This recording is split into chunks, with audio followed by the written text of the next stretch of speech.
Once in a distant land, two friends, Ari and Ryan, set out on a journey. Ari was a man of great ambition, always seeking more than what was necessary. Ryan, on the other hand, was known for his wisdom and caution, understanding the true value of things and knowing when to let go.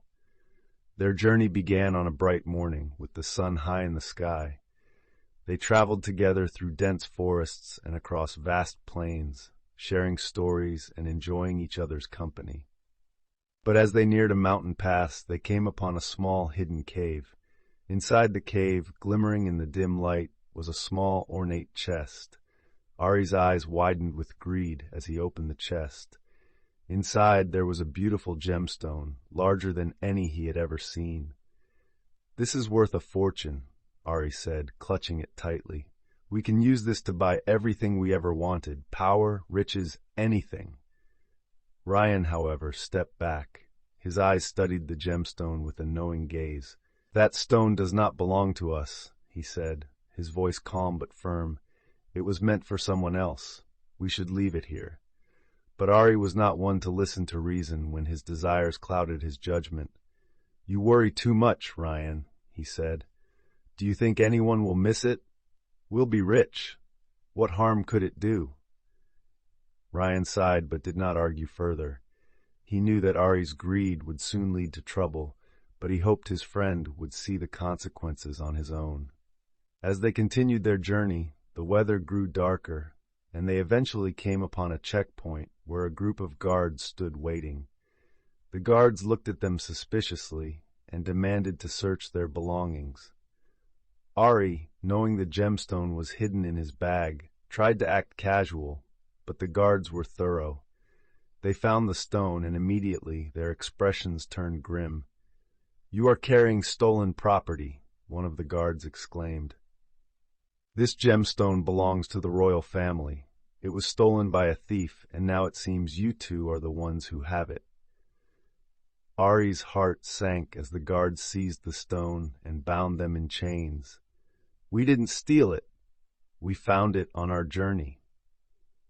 Ari protested, but the guards were unyielding.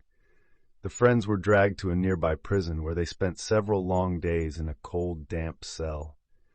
The guards explained that the gemstone had been stolen by a notorious thief who had dropped it in his haste to escape the authorities. The thief had been long gone, but the gemstone was now rightfully the property of the state. It was clear that Ari and Ryan had been caught in the wrong place at the wrong time, but their fates were sealed nonetheless. After days of suffering, the royal officials finally decided to release them, having determined that they were not the original thieves. However, the damage had already been done. Ari, who had once been full of confidence and ambition, now felt the weight of his greed. His actions had not only caused him pain, but had also placed his friend Ryan in harm's way. As they walked out of the prison, Ryan turned to Ari with a somber look. "I warned you, Ari. Greed is a dangerous path. It leads to nothing but sorrow. You let your desire for wealth cloud your judgment and put us both in danger." Ari hung his head in shame. "I didn't listen to you, Ryan. I thought I could get away with it, but now I see that my greed has cost us more than I could ever have imagined." Ryan paused for a moment before continuing. "You must understand, Ari, that greed is a poison. It eats away at the soul, and it brings only misery. I cannot continue to walk this path with you if you choose to live by these desires." Ari's heart broke at Ryan's words.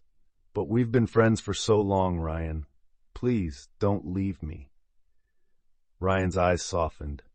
"I will always care for you, Ari, but I cannot stay in bad company. You must learn that true happiness does not come from wealth or possessions, but from wisdom, kindness, and the respect of others." With those final words, Ryan turned and walked away, leaving Ari to contemplate the consequences of his actions.